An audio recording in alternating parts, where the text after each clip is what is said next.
Ken and I first met when I was hired as Chief of Staff for the Senate Republicans in 1973. Then I became his Chief of Staff when he was the Senate leader in '76. I met Ken when, a long time ago, at the time I was trying to raise some money for some candidates, and he was a part of the firm called Carlton Fields. I first met Ken when I was a little kid, actually. Ken back then lived in Winter Park, and it just so happened he lived right next door to my brother John. Ken took me under his wing, started talking about what it was to be a lobbyist and talking about the old days. I don't remember ever meeting Ken. We've just kind of always been. He was there, I was there. We've just always existed together. Right after college, I landed a job as the legislative liaison of a state agency. I was 18, 19 years old and getting to know people down there, and several people said, you know, you got to meet Ken Plante. Ken treats everybody, whether you're a big deal or a little deal, the same. 22 years later, or 20 plus years later, I had the privilege of being his lobbying partner for 3 years. He isn't just somebody who's done great things for so many of us all across the state in so many ways. Ken Plante is a treasure for the state of Florida. He is a prince of a guy. The wisdom and the knowledge about this process is absolutely phenomenal. Ken was one who was also very young but so knowledgeable about the process and the issues that I constantly sought his advice right from the very beginning. He picked us up when we were down, always full of motivation, good cheer, wit. And it never ceases to amaze me that whenever we get together, he always imparts something that I didn't know. He was one of the first people that got behind me when I decided to run for office. He was a man who I felt like always represented what was good in politics. He basically sat me down and he told me that I needed to learn how to listen. Here I am, 19, and I thought I was like, knew it all. And he said, as an aide, if you're going to succeed, I want you to listen first. I've had the opportunity to work with him in a lot of different ways, most particularly when I was a rookie governor and had a chance to rely on his incredible expertise in the legislative process.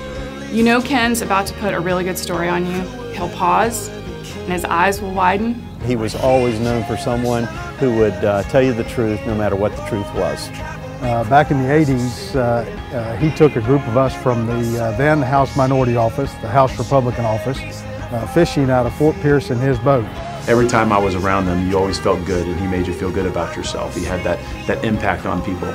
Lo and behold, a squall came up, and the captained us through the tumultuous ocean and brought us back to land safely. I started talking to Ken and was just fascinated by his stories and what he had been a part of in the shaping of this great state. Ken has a great ability to always have a funny story.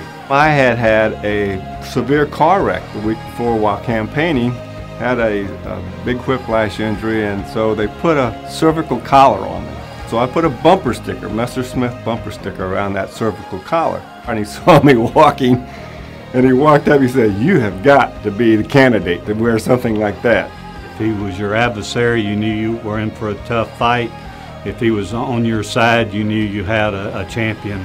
He and I used to go to the Slipper to do work after hours when he was the leader. Ken Plante understood it well. He calmed me down, took me off the ceiling every moment when the illogical nature of the Florida legislature would get to me. He would basically kind of do like Santa Claus and kind of go, ho, ho, ho, it'll all work out. Many times we would work into the midnight or beyond, and the owner, Chris Galpin, would come by and drop the keys on the table and say, "Lock up when you leave." So I thought that kind of reflected how Ken Plante is respected.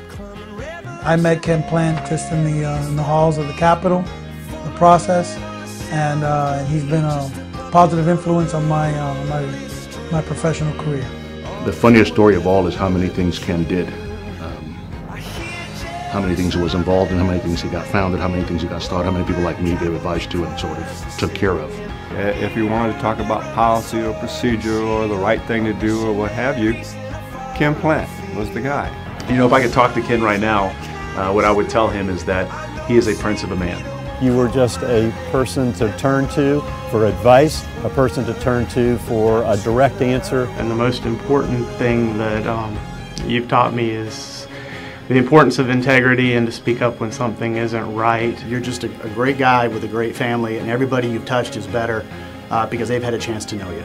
Ken Plante taught me and showed me how to try to bring compromise. Seeking first to understand before being understood has been a great gift, Ken, so thank you.